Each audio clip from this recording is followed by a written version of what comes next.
Morning guys, সবাই কেমন আছো? আজকে আমি অনেক ভোরবেলায় উঠেছি, আর কত ভোরবেলায় উঠেছি সেটা তোমাকে একটু পরেই দেখাবো। তো যত ভোরবেলা উঠেছি দেখো, আমরা আজকে যাচ্ছি ছট পুজোর, যেহেতু ফার্স্ট আজকে লাউ ভাত, তার জন্য কিছু বাজার করতে কোথায় যাচ্ছি? শেওড়াফুলি। শেওড়াফুলি বাজার করতে যাচ্ছি আমরা। তো মাই দেখো, সামনে মা আর পিছনে আমরা দুজন। তারপরে দেখলাম অটোও পেয়ে গেলাম, একটা অটো আসলো, আমরা অটোও পেয়ে গেলাম। তো অটো করে মোটামুটি পেয়ে গেলাম যখন, খুবই ভালো হলো। অটো করে লিলুয়া পৌঁছেও গেলাম, লিলুয়ায় পৌঁছে গেলাম। তারপরে টিকিট কেটে নিলাম ফট করে। আর টিকিটওয়ালা টিকিট কাটতে যেখানে গেছি সেখানে টিকিট কাউন্টারওয়ালা ও দাঁত মারছে। ভাবুন তাহলে আমরা কতটা সকালে গেছি, আর টাইমটা দেখলে আপনারা বুঝতেই পারছেন যে আমরা কতটা সকালে গেছি বাজারটা করতে। তো আমি, মা আর বৌদি তিনজনে মিলে গেছি, যেহেতু আমাদের সকালে আজকে লাউ ভাতে ছট পুজো ফার্স্ট খরনা। তো খরনা না, আজকে হচ্ছে নহাই খাই, আর কালকে হবে খরনা। তো সব ব্লগই আসবে, ছোটো ছোটো মিনি ব্লগ আসবে তোমাদের সাথে। এটার কটা ফটো তুলে নিলাম আমরা। তারপরে আমরা পৌঁছেও গেলাম শেওড়াফুলি, আর শেওড়াফুলি গিয়ে আগে নামছি। তারপরে আপনাদের সাথে দেখুন বাজারটা শেয়ার করে দিলাম, বাজারটা দেখালাম। দেখুন সেই লেভেলের ভিড়, আর সেই লেভেলের সব জিনিস আছে ওখানে অ্যাভেলেবেল, সব কিছু। এবার আমাদের যা যা লাগবে, যেটুকুনি লাগবে, যতটা পেরেছি তোমাদের সাথে দেখানোর চেষ্টা করেছি।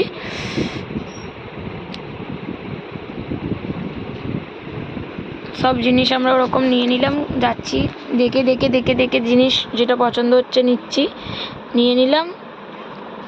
আর একটু গন্ধও ছাড়ছিল ওখানে, তাই আমার সহ্য হচ্ছিল না বলে আমি মুখে চাপা দিয়েছি।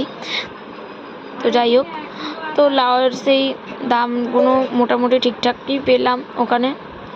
তো নিয়ে নিলাম লাউ, ভালো ভালো দেখে লাউ নিয়ে নিলাম। আবার আর এক জায়গায় দিয়ে ভাবলাম ওটুখানি লাউ হবে না, আর একটু লাউ নিয়ে নিই। তো গোল আর লম্বা দুটো লাউ নিয়ে নিলাম, দু রকমেরই লাউ নিলাম, দু রকমেরই যেহেতু লাউটা লাগে, তো দু রকমেরই লাউ নিয়ে নিলাম। তো এখান থেকেও কটা লাউ নিয়ে নিলাম, মাকে বললাম এখান থেকেও কটা নিয়ে নিই, মা বললো ঠিক আছে। তো এখান থেকেও কটা লাউ নিয়ে নিলাম। নেওয়ার পরে আরও লাউটা নেওয়ার পরে দেখছি লাউগুলো ভালো নাকি। তো ভালো, যেহেতু আন্টি বলে তুমি তোমার মতন বেছে নাও, আমার কোনো প্রবলেম নেই। তো যাই হোক, যখন আন্টি বলে দিল যখন ওনার কোনো প্রবলেম বেছে নিতে, আমি তো বুঝেই পারছি না। মা বলছে আরে নে না বাবা, যেইটা ইচ্ছা। তারপর আবার বৌদি বললো আমি আদাটা বাছছি, তোমাকে অত বাছতে হবে না। তো আদাও নিয়ে নিলাম, কেন কি আমাদের লাগবে এত সব কিছু সবজি।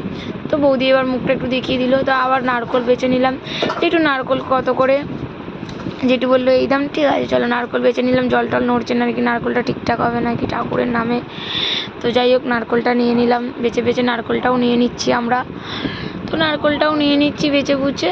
তো এবার ভালোই হবে নারকোলটাও নিয়ে নিলে। তো ট্রেন যাচ্ছে, দেখতেই পাচ্ছেন বাজারটা, তাহলে বুঝতেই পারছেন যে। আর যারা যারা এখানে গেছেন, আগে বাজার করেছে, আমাকে কমেন্ট করে জানাবে। এবার লিলুয়ায় চলে এলাম, বাড়ি চলে এলাম গাইস। আর সবাই লাইক শেয়ার কমেন্ট করো, আর সবাই অনেক অনেক ভালো থেকো। আর good morning, very very good morning. এই যে মা, বৌদি আর আমি পিছনে ব্যাগ নিয়ে আসছি, ব্যাগ